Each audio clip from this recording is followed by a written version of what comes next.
नमस्कार। ये पहला देश होगा जिसका प्रधानमंत्री अपनी मेहनत करके हड्डी हड्डी गला देता है। इसके बावजूद भी कुछ लोग पॉलिटिशियन अगर अपनी बात विरोध करे, समझ में आता है, उनकी तो दुकानदारी पिछले 7-8 साल से बंद हो गई। लेकिन अगर आम जनता का कुछ लोग अगर विरोध करते हैं तो बड़ा दुख होता है और तब ये महसूस होता है कि ये देश अंग्रेजों का और मुगलों का गुलाम कैसे बना था।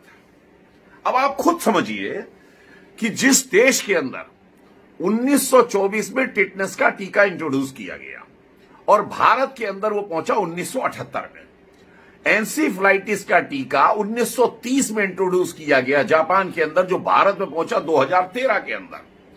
1955 में पोलियो का टीका इंट्रोड्यूस हुआ, भारत में पहुंचा 1978 में। 1982 के अंदर हेपेटाइटिस बी का टीका इंट्रोड्यूस किया गया, जो भारत के अंदर पहुंचा 2005 के अंदर। 1998 के अंदर रोटा वायरस का टीका इंट्रोड्यूस हुआ, जो भारत के अंदर पहुंचा 2015 में।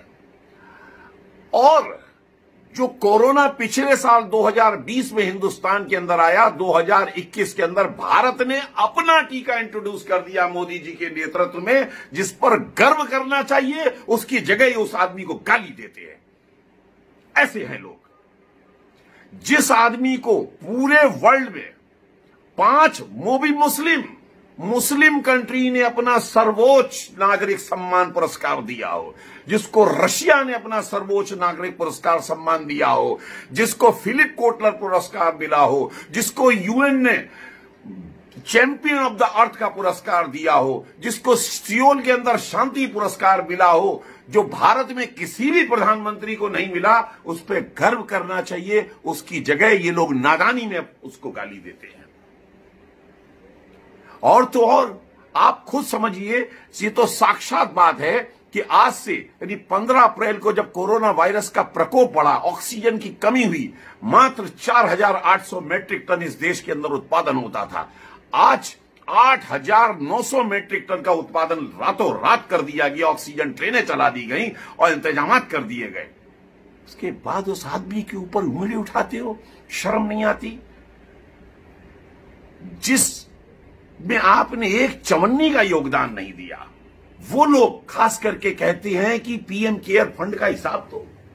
अब आप खुद बताइए, जिस पीएम केयर फंड ने 2200 करोड़ रुपया टीके में, 2000 करोड़ रुपया वेंटिलेटर्स के लिए, 1000 करोड़ रुपया प्रवासी श्रमिकों के लिए, 1000 करोड़ रुपया पीएसए ऑक्सीजन प्लांट के लिए, उसके अलावा 2 कोविड हॉस्पिटल बिहार के अंदर, इसके अलावा 1 लाख ऑक्सीजन कंसंट्रेटर के लिए खर्च किया हो, जो चौन्नी दुअन्नी देने वाले तो हिसाब मांग रहे हैं, जो 1500 जो लाखों हजारों करोड़ रुपया दे रहा है, उनको हिसाब की जरूरत नहीं है। जिस आदमी ने अपने 7 साल के शासनकाल में 15 नए एम्स, 100 से ज्यादा मेडिकल कॉलेज, 2,23,000 करोड़ का हेल्थ बजट कर दिया, जिसके राजकाल में भारत पीपीई किट्स में, मास्क में वर्ल्ड का नंबर 1 मैन्युफैक्चरर बन गया, जिसने अपनी तरफ से कोरोना काल में दूसरे को विपत्ति काल में सहायता दी, आप उस आदमी को शर्म आनी चाहिए उंगली उठाते हुए। आप महसूस करिए कि ये आदमी हमको मिला है, वरदान है। इसके बाद आप खुद समझिए, 9.5 करोड़ असली किसान, असली बोलूंगा, असली जो किसान काम वाला है, उनको सम्मान निधि 2000 रुपए की राशि हर क्वार्टरली देना, साल में 3 बार देना। इसके पश्चात महिलाओं के लिए गैस कनेक्शन पहुंचा देना, गांव के अंदर 20 लाख करोड़ का पैकेज दे देना। इसके बाद आप कहती हो उससे कि मोदी काम नहीं करता है। 43,000 करोड़ रुपया जो आपने कर्जा, जो पुरानी सरकारों ने ईरान का हमारे देश के ऊपर रखा था,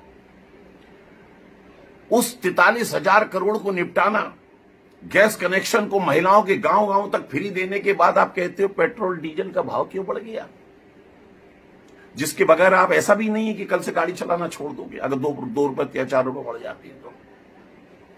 और जिन हथियार जो भारत के पास भी आपने कहा था कि हमारे पास पैसा नहीं है खरीदने के लिए, इस शख्स ने अपने शासनकाल में 4,26,000 करोड़ रुपए में 36 राफेल, 6 अरिहंत सबमरीन, 1 पनडुब्बी nuclear, 7.5 lakh assault rifle, 145 howitzer तोप और 5 एयर डिफेंस सिस्टम, जैसे कि आजकल आप देख रहे हैं कि जो इजराइल के अंदर है उसी तरीके से रशिया से S-400 आने वाला है। इसकी डील कर ली। जब आप कहते थे हमारे पास पैसा नहीं है, इस आदमी ने कर लिया। और आप लोग, खास करके वो लोग जो मोदी के धुर विरोधी हैं, इस तरीके की वाहियात बातें करके उसके खिलाफ करते हैं। शर्म आनी चाहिए। और एक बात और कहूंगा, मनमोहन सिंह साहब ने कहा था पैसे पेड़ पर नहीं उगते।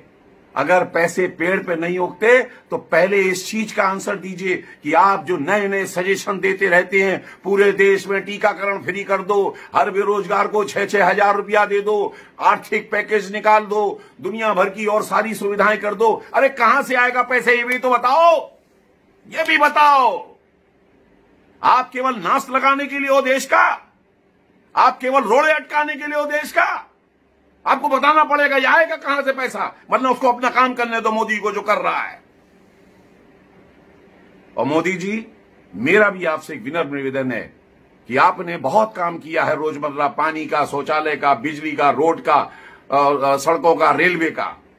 बस महसूस हो रहा है कि एक तरफ इस तरफ थोड़ा सा ध्यान देने की जरा ज्यादा जरूरत है, स्वास्थ्य के ऊपर, शहरों में और गांव में।